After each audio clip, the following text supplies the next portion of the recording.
This is Natasha Astara on Hello. Earthmother, Starchild. Hi, and I've got Kate with me today. Kate Tolson, whose company is The Energy Gardener. And how are you doing, Kate? I'm good. How are you? I'm good, thank you. So do you want to tell us Good. about a little bit about the work that you do?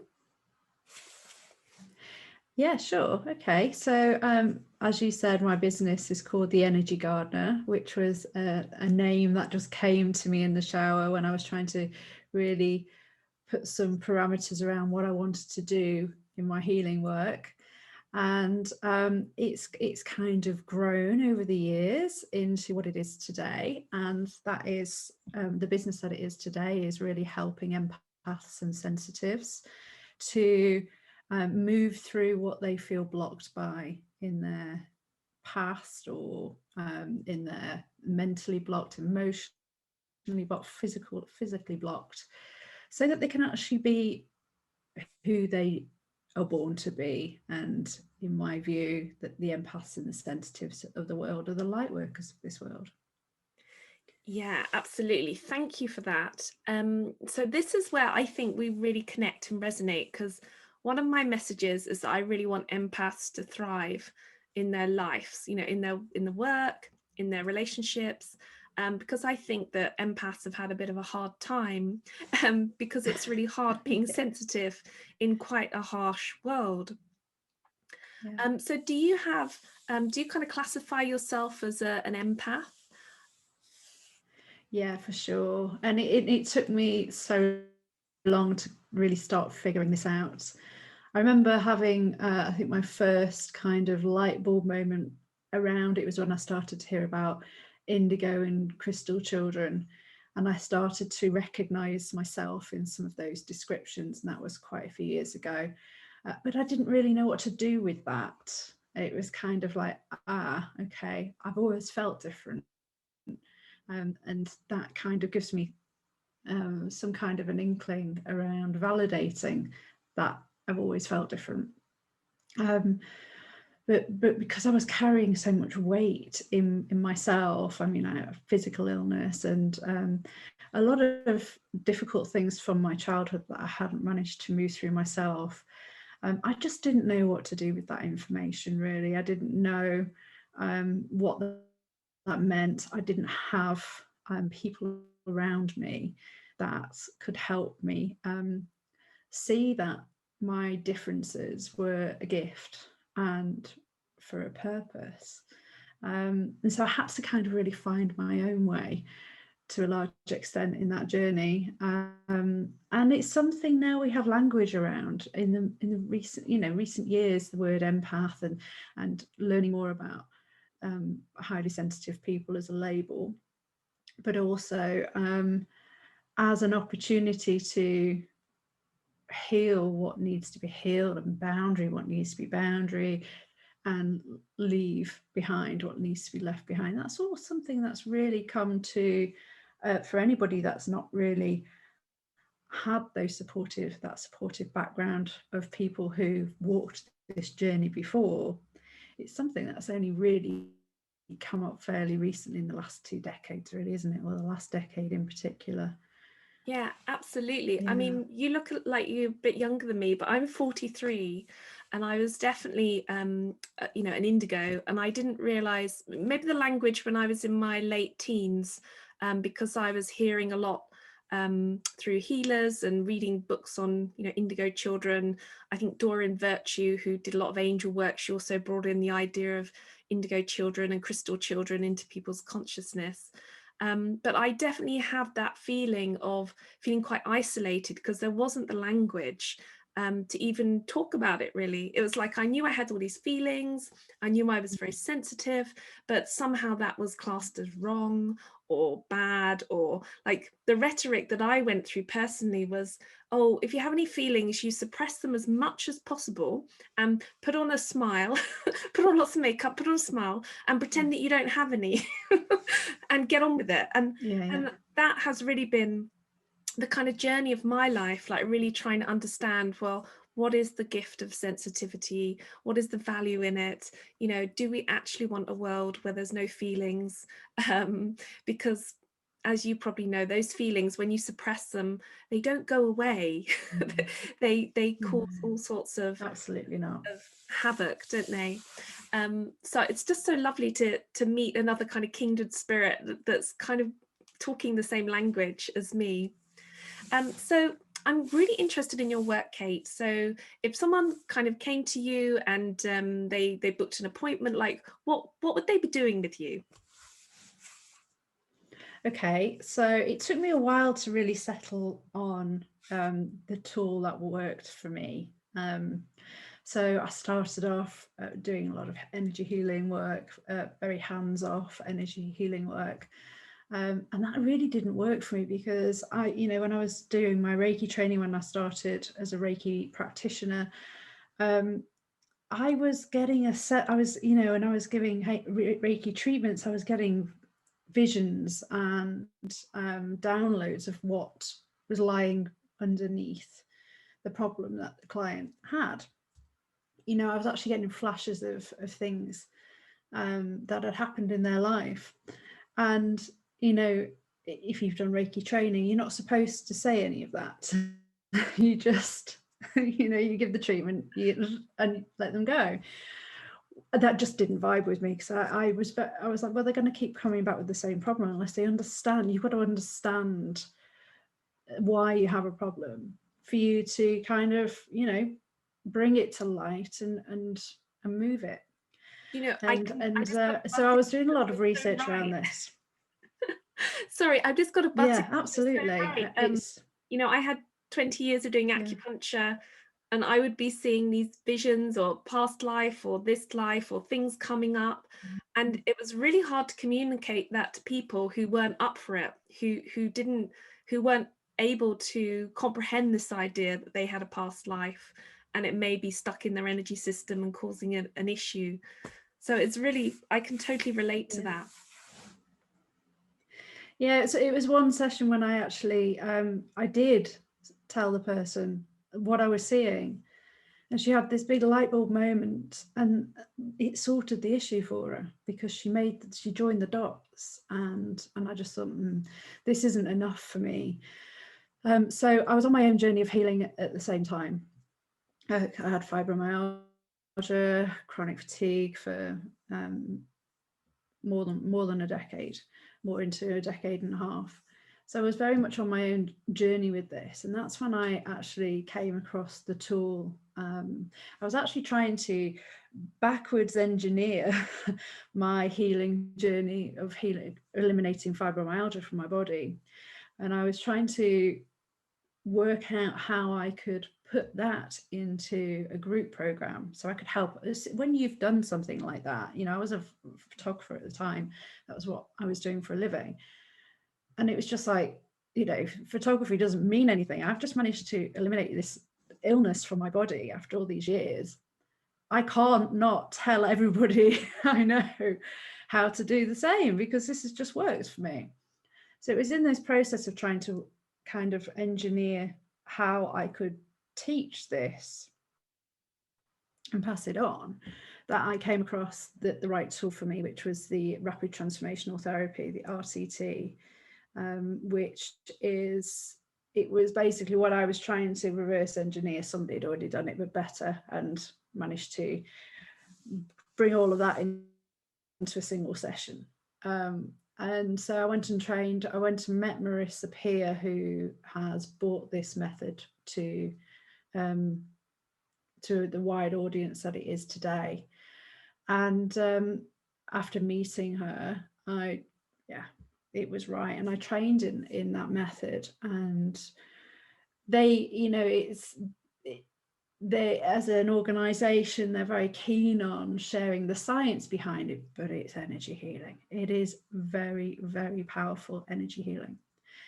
And so this is what the main part of my business works around, is RTT sessions, which are a very powerful session, which it's a 3-hour session with me. all in hypnosis, where we really work on a single issue, get right into the very original root of it. And so you can see what the root of it is and see where this problem, what it's actually rooted in. But you as the client, you do all the work, and it's all guided. It's all guided, so it's not difficult work. But you find your own breakthrough. You find the truth of the situation, and then you flip it all around to go in the direction of where you want to go. Really powerful work. So the main part of my work is RTT as a methodology. More recently, because I also do group programs as well, in one of my group programs, I started to channel. And it's something that I've been doing for a while for myself. And it started coming through for the group. And I wasn't sure at first whether to share it, because I've had to do a lot of work on my witch wound, if you like, to really a lot of my work is battling with myself about how much I will allow myself to be a healer in this lifetime. And so that my more recent work is this channeling has really opened up, and higher self work, and bringing people, so once they've found the root of a problem, is really bringing themselves into their higher consciousness, so they can see the whole situation as a lesson in the classroom, and what they can learn from that, and how they can use it as a gift and a strength and take it forward. So that really is like the crux of how I work now, in one-to-one form and in group form as well. And gosh, it's such a pleasure to hear, because it's kind of interesting. I do meet a lot of people who are still questioning, oh, well, can I really be out there with my spirituality, with my gift, the gift that I have to give as a healer to the world? Can I really be expressing it in that way? Am I going to be judged for it, or is it acceptable, or it doesn't fit into a corporate package? Is it safe? That's another good one. And it's just really lovely to hear that you're stepping into that kind of consciously, but also with a natural flow, because personally I feel like humanity is ready for this. Otherwise it wouldn't be happening. That's my viewpoint. But I guess some people are still quite asleep around this, or maybe nervous around stepping into something that they don't feel entirely comfortable with. But yeah, sure. And I was raised up in a very mainstream way, very scientific, and what will the neighbors think, all that kind of stuff. And so I built my life, a lot of my life, that way. And so as I've really done a 180 to face who I really am, who I've always known who I am, but I've always just pushed all that to the side, it means a hell of a lot of changes in your life if you've built a life in that direction, and then you go, well, actually I should be going that way. It's difficult, and all of that compounds on how much, the speed at which you allow yourself to move in that direction. And I think it's a challenge for all healers, in all their forms, obviously, because that's a word that covers a whole spectrum of people in the mainstream and in the esoteric world and everything in between. But yeah, it's so valuable, not only for me. I mean, it's been my healing journey, allowing myself to do that 180 and actually step into who I am and what my gifts are, but actually being honest about that in how I now speak on my website, because I started off very the science behind this and all this kind of stuff, because that's what I knew and that's where I felt safe. And in the end I just thought, no, this isn't going to work. I've got to just be more me and speak more about the energy, and actually it's interesting how people have responded to that. A lot of my clients are very mainstream people. And in actual fact, since I've dropped all the kind of the boxes, let's find boxes to fit all of this into, since I've just dropped all of that, it's been very unexpected, the kind of clients that I've got, you know, people that work in the NHS are most regularly my clients over the last year. And you wouldn't expect that. I wouldn't have expected that before. But I think more people than we realise know that there's something different going on in our bodies, in our minds, in our whole being. And as we get braver to speak to that, people can hear that and resonate with it too. Yeah, do you know, and like hearing you, that would definitely be, you'd be the sort of practitioner that I would go to, because I would think, oh, this person has an awareness that of the mind body spirit connection, you know, that we have illnesses that develop physically within our bodies, but they come from you know, usually from other programming that we've collected through our different incarnations and through our DNA from our ancestral heritage, and our mind patterns and emotions that we, you know, trauma really, that we haven't been able to work through. Yeah. And actually, I didn't know that you trained with Marissa Peer, but I really like her work. And it's interesting because I usually go for practitioners when I like the sound of their voice. I have a very keen sense of sound of someone's presence within their voice. And I think Marissa, I think she is like a star seed. And I think she has this ability to really bring like new light codes to earth to help people to release trauma. So I think she's just really great, actually. Yeah, she's got something about it, you know, sitting in a room full of people while she's speaking, and, you know, people are just crying, and she shifts energy when she speaks. There's definitely something about her, for sure. Yeah, and that was my experience just watching a YouTube with her, and I thought I can really hear the resonance on her voice.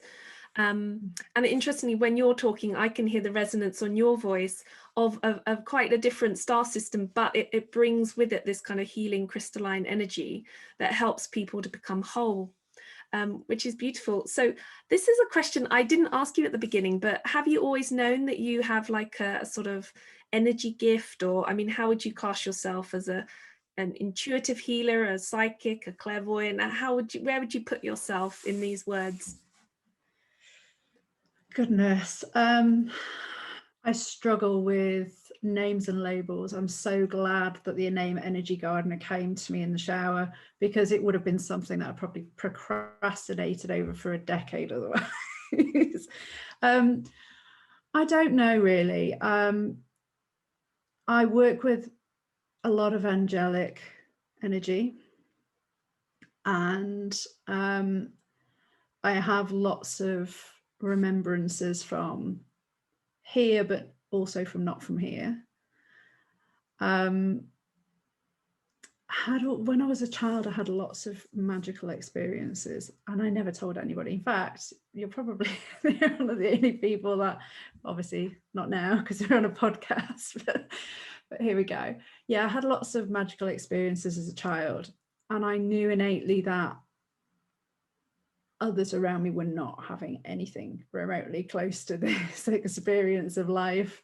So I didn't tell anybody. And it didn't feel confusing to me, other than I remember things like standing staring at a photo of my parents and just was convinced, you know, I don't understand how I've come through these people, and just being very small and thinking I must be adopted, but I look like them. So that's really confusing.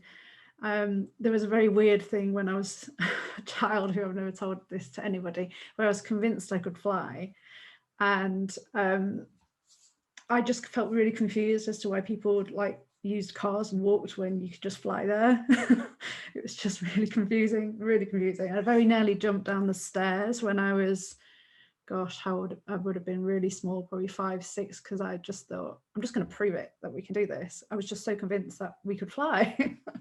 Yeah.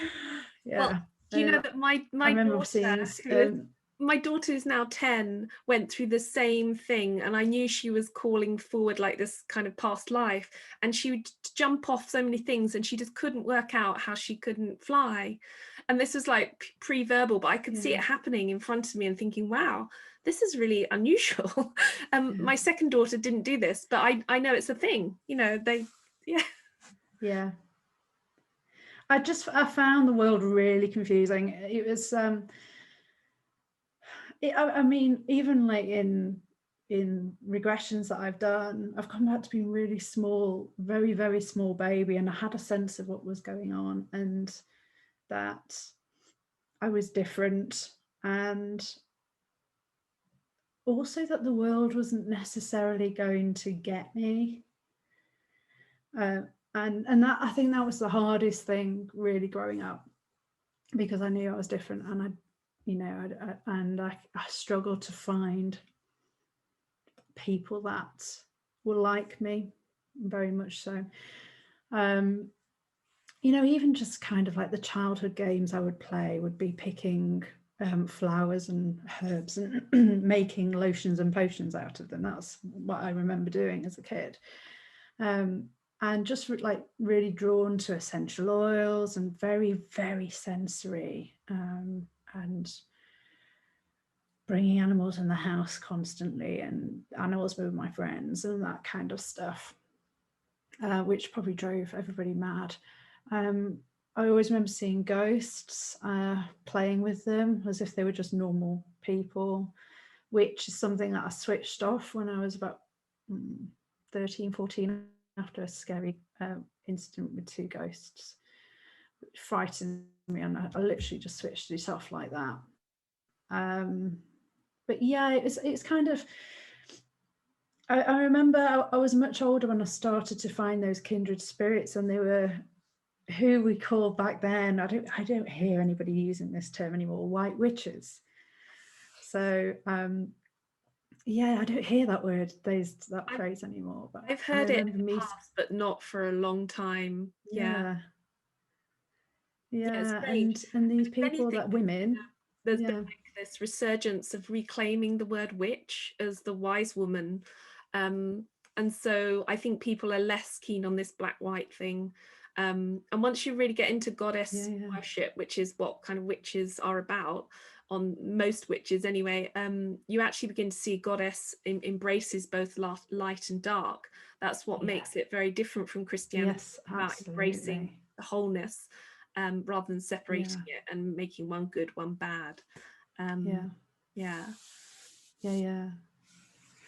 actual fact, when I started on a goddess journey, it was the shadow goddesses that I met first on that journey as well. So for sure, it's part of the healing journey, isn't it? That's where you go first. Absolutely. So I always felt like I was sorry. Okay. So I've always felt quite guided, and I've had a few times where I've prayed hard for things, and assistance has arrived in quite an extraordinary way. So I always felt very connected, but at the same time I was pretty much trapped in that wounded self that kept all of that at bay from my teenage years, really. And it was my teenage years when I started to become unwell, so I kind of got locked into that that journey of awakening, which started with illness, really. But I started reading the tarot at 18, but again, I only read for myself. Friends would ask, I wouldn't. I'd say no, I'm not a tarot reader, even though I was a tarot reader, because I've been doing it for a long time for myself. And I wouldn't, I don't know if I didn't trust myself, but it was something that I kept for me for a long time. And although I definitely had a cellular memory of so much more, I felt in a lot of ways that I was a bit of a blocked healer. Even just kind of, I wanted to go and study psychology at university, and I wasn't allowed to do that. I was told not to. And that would have been a way. I'm glad now that I didn't study straight psychology. I ended up doing criminology, so I managed to get in there in a way that I I managed to get in there my way. And I'm glad I didn't go down that path, because actually there's so much more than just working with the mind.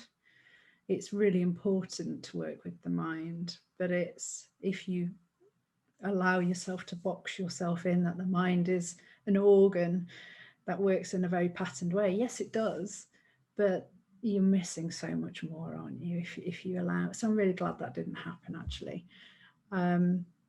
But yeah, it was definitely something that started to unfold, and as I allowed more, then things just started. When I got to the point where I actually surrendered and started allowing, then it all just like literally piled in. It was just like, right, there you go, it's all been waiting.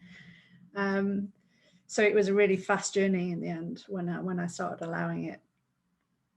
Yeah, that sounds amazing. And it sounds like a really authentic journey of healing and coming into your own power in a way, through your sensitivity. I think that's beautiful. So for our listeners, I want to ask you, what are your main tools and go-tos for looking after your sensitivity and energy? Okay, yeah, again, this is something that I've developed over the last few years particularly, and a lot of it came through my physical healing journey. The biggest one has been learning to disconnect from the matrix. And I'm sure you know what I mean by that. Is just to kind of, I've always kind of known that, you know, the news was rubbish. And I always remember saying when I was really young, what about the good news? Why are they just sharing all the bad stuff? I don't understand. There can't just be bad stuff out there. And just saying things like that, because I'd always kind of looked at it and went, even though apparently I was obsessed with one particular news reader when I was younger. But yeah, disconnecting from that kind of fake reality that we're all encouraged to go along with, that is the most important thing for me. In that, reminding myself that my reality is what I choose it to be, and curating that really strongly. And I remember when the pandemic started, one thing that just kind of dropped in and anchored me was the fact that there are going to be tribes in the middle of the Amazon that have got no idea that there's a pandemic going on in the world, and they're just getting on with life as usual, because that's their reality, and that's right for them. And actually that we can all do that to some extent, and not to kind of latch onto the world's jumping from crisis to crisis at the moment, because it's healing, it's going through its shadow journey itself, isn't it?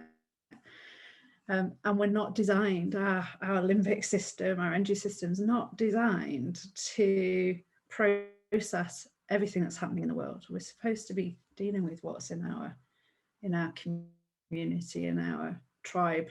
That's how our bodies are designed, not to process the whole lot. So sometimes I've been pulled into things, and I pull myself back straight away and stay within me, my clients, my family, my community. That's my remit, and that's where I need to stay. And that's been really important.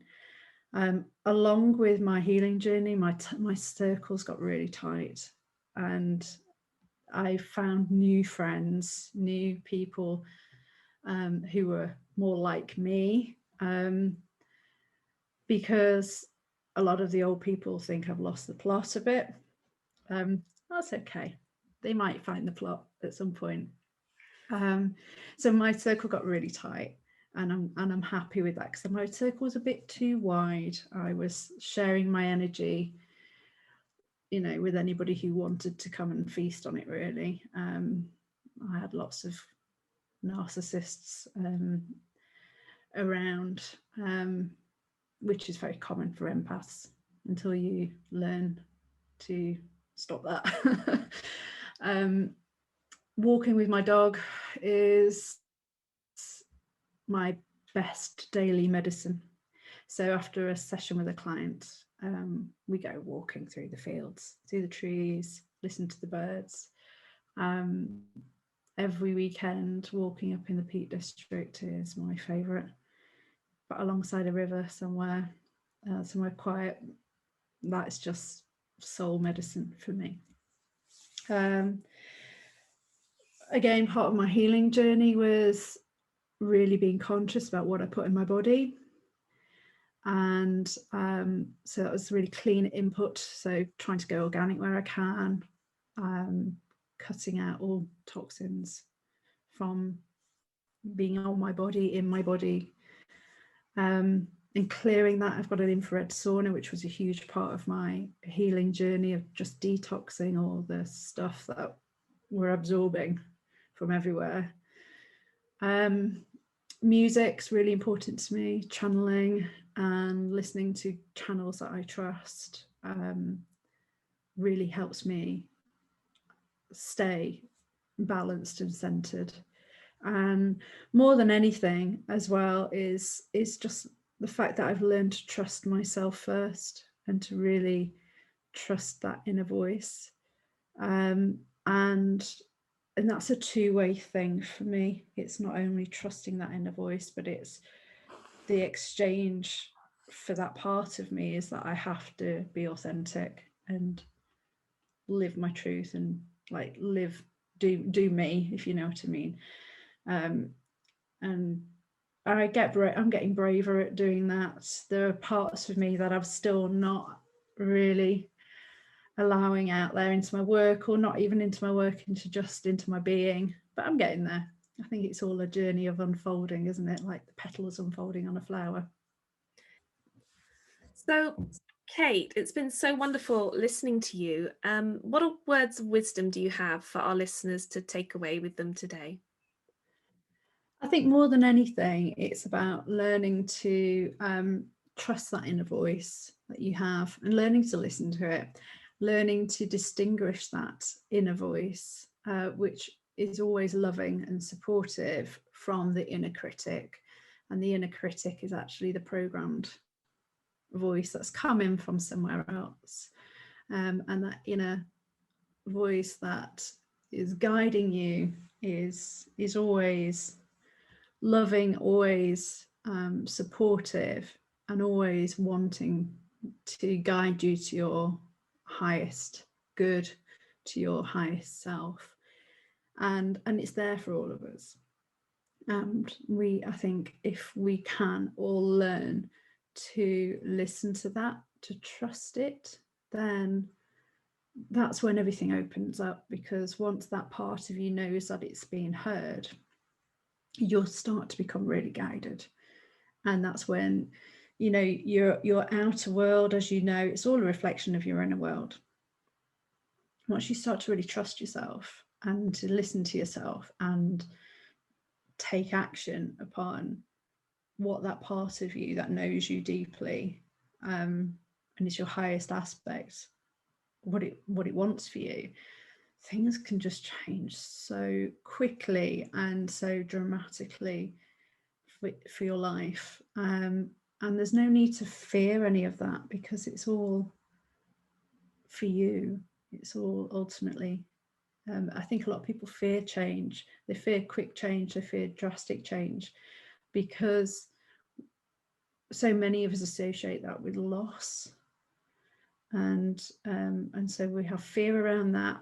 But when you're connecting to this part of you that is your inner compass, and you're following it, there is no loss, there's only gain. So that's my biggest, if there's one takeaway that I could give people, it's really that. And that's such beautiful words. You know, I wish I'd heard those sort of words when I was like 8 or 12 or 16 or 24. I kind of wish that someone had said those things to me, because it, you know, I've been on a similar healing journey, and it's just wonderful to have you know, an older person, an adult with insight that can pass that knowledge down, and who's actually done that for themselves. So if our listeners are totally inspired, like I am listening to you, where can they find you, Kate? Okay, so my website is energygardener.org. And if you're on socials, I tend to be on Insta more than anywhere. I don't really put a lot of energy into the other platforms. So if you're on Insta, give me a follow on there as the Energy Gardener. I'm sometimes on Clubhouse as well. Yeah, and I've actually created a special channel for the listeners of this group, which will be, can you share a link under the podcast, or am I best to say it now? What's the easiest thing? Why don't you say it now, and if I can share it, then I will as well. Okay, so energygardener.org/activate. Okay, remember that, /activate. That sounds brilliant. Thank you, Kate. And it's been just a pleasure to have you on here. And I hope we can do a few more of these in the future. Yeah, lovely. Thanks for having me. It's been really nice having a chat and talking about these things that we need to really start opening up to more in our lives, don't we? Absolutely. It's like a synthesis of like minds, and that's the kind of energy that I want to create and live in. So yeah. Okay. Thank you. Thank you.